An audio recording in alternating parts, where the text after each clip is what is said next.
참 예수님, 오늘은 9월 17일 연중 제24주간 토요일입니다.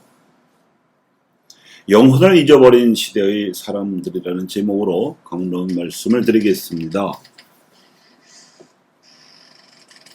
부활의 현실은 영혼, 즉 영적인 몸의 생명활동입니다.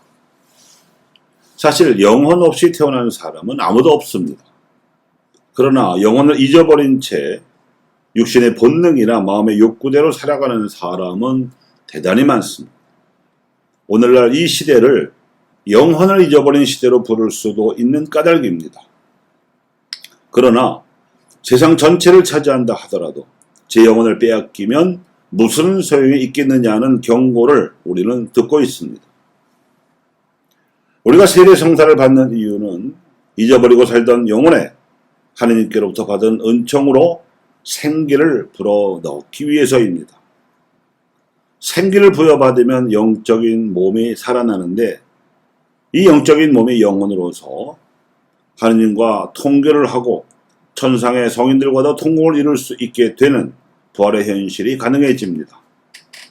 기도 생활은 우리네 영혼에 깨어나는 기본적인 생명활동이며 애덕의 실천활동은 영혼을 성장시키는 필수적인 생명활동입니다.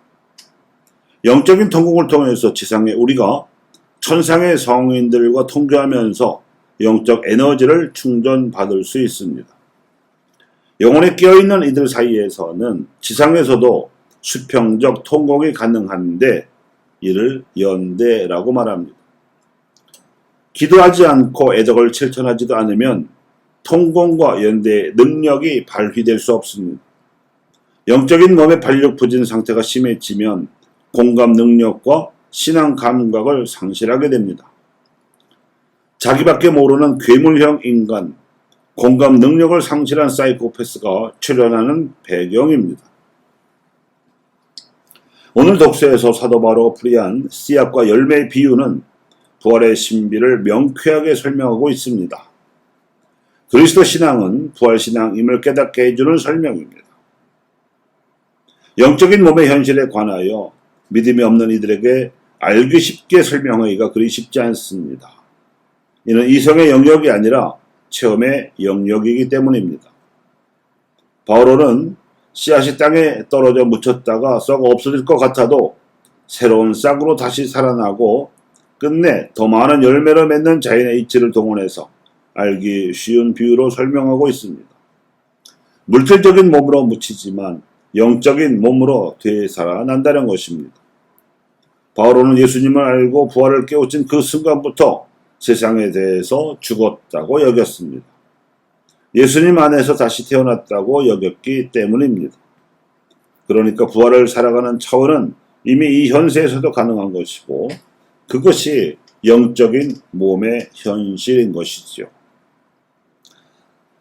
또한 오늘 복음에서 예수님께서 말씀하신 씨 뿌리는 사람의 비유는 예수님께서 사람들의 영혼을 일깨우시기 위해서 하나님의 말씀을 선포하시는데 부활신앙을 목표로 구분해 볼 때 사람들 사이에서 나타나는 네 가지 반응을 보여줍니다.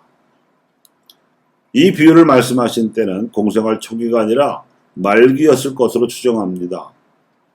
아마도 예수님께서 수도 없이 많은 기회에 역시 셀 수 없이 많은 사람들에게 하나님과 그분의 나라에 대하여 말씀을 하셨을 테지만 듣자마자 잊어버리고 자기가 먹고 사는 일에 몰두하는 사람들이 제일 많았을 것입니다. 길바닥에 떨어진 씨앗의 운명처럼 말입니다. 그 중에는 말씀을 듣고 머리로 이해한 이들도 생겨났을 테지만 머리로 이해한 바를 실천을 해야 체험도 생기고 체험 중에서 깨닫는 바도 생겨날 텐데 머리로만 그치면 체험도 깨달음도 생겨날 틈이 없습니다. 바위 위에 떨어진 씨앗의 운명이 그렇습니다. 씨앗 속에 들어있는 양분만으로 영면하다가 뿌리를 내리지 못하는 단단한 바위에 가로막혀 해가 뜨면 곧바로 말라버리지요. 기복신앙의 슬픈 현실이 여기에 해당합니다. 하나님의 말씀에는 관심도 없이 오로지 자신이 지금 당장 필요한 복만을 청하는 딱한 종교인들이 부지기수로 넘쳐납니다. 이보다 더 적은 수의 신자들에게는 이중의 목표 추구라는 모순된 모습이 발견됩니다. 신앙으로도 성장하고 싶으나 세속에서도 놓치고 싶지 않은 달콤한 과실이 유혹하기 때문입니다.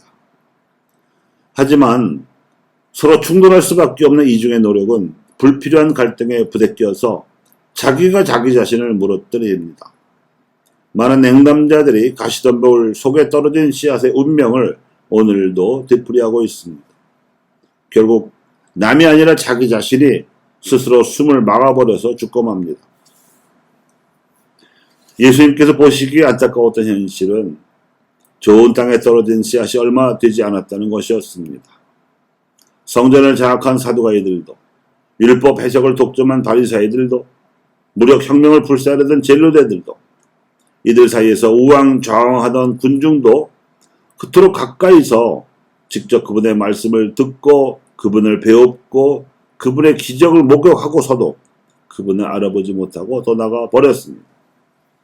오직 소수의 아나빈들만이 그분을 알아배웠고 맞이하였으며 자신에게 주어진 영적인 몸을 소중히 가꾸었다가 사도직을 시작했으며 이로써 교회를 이룩함으로써 후대의 사람들도 그분을 믿을 수 있도록 배려를 했습니다.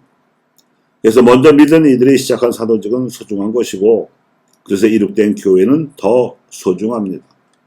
왜냐하면 이들이 마치 좋은 땅에 떨어진 씨앗이 많은 열매를 100배 이상 풍성하게 맺는 것처럼 영적인 몸의 재생산을 그 이상으로 해내기 때문입니다.